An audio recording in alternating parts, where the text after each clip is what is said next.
What's going on, folks? You're watching The Hungry Handgunner. I'm Nick, and today I'm not going to do any shooting for you, but I wanted to show you an interesting product. Now, I've got my CZ P01 Urban Gray out here, and yes, that is a red dot on the back. It is clear.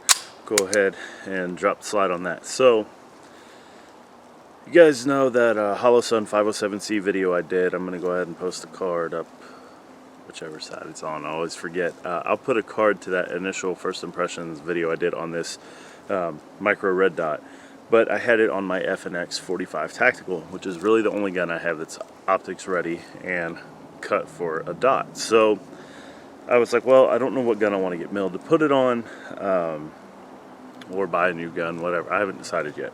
So I came across this interesting solution. It's from Evolution Gunworks, and it is their dovetail mount. As you can see there, I no longer have a rear sight on this gun. What this mount does is it goes in that dovetail where your rear sight would normally be, so you've got to take that rear sight out and then drift this in or use a sight pusher tool to get it in there. I also learned that CZ's sights are very tight on these guns. Yes, I loosened the set screw, actually took the set screw all the way out and still couldn't budge it. So I had to enlist the help of a local gunsmith to help me out on that.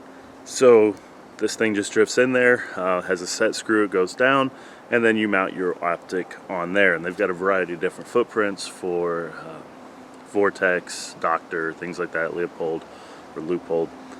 This one is for the RMR or Holosun 507C. They share a footprint, so it was very easy. Get your mounting plate in there, drop your optic on there, bolt it down, and you're good to go. So a couple different things. I would be hesitant to rely on this as a duty weapon or go-to carry gun in this configuration. Have I carried it like this? Yeah, I have. Since I got it sighted in, figured out it wasn't losing zero, I have carried the gun this way. It's not a long-term solution for me, though, because I still want to have the ability to go to iron sights if this optic goes down.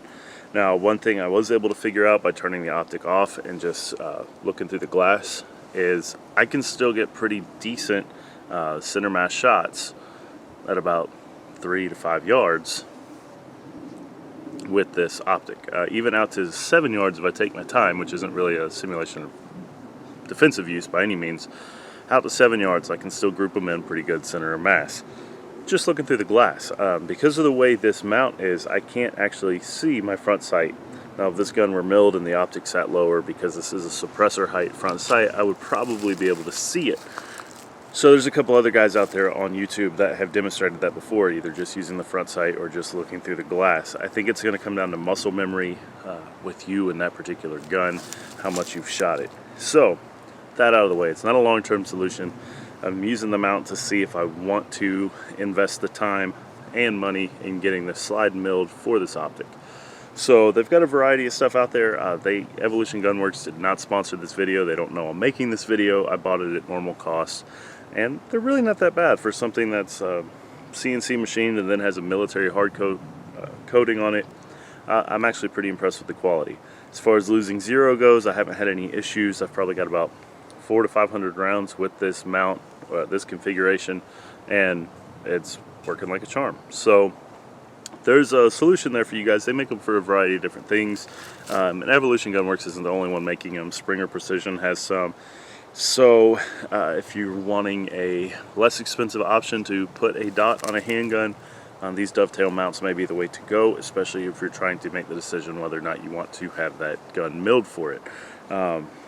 The other thing is, I've really got nothing permanent done at this point, so if I decided I wanted to go with a different optic other than a RMR footprint, I'm not married to that size. I'm not have to worry about adapter plates, etc. In my opinion, though, the RMR is kind of king of the hill, and that's why I went with the Holosun that I did, because if I don't like this optic, I can go up to the RMR and it's the same footprint. So, yeah, it's going to be about it. I'll drop a link to Evolution Gunworks website in the description. So, if you guys have used these for any extended period of time, drop a comment and let me know what you think about them. Alright, thank you so much for watching. Stay safe. Keep shooting. I'll see you next time.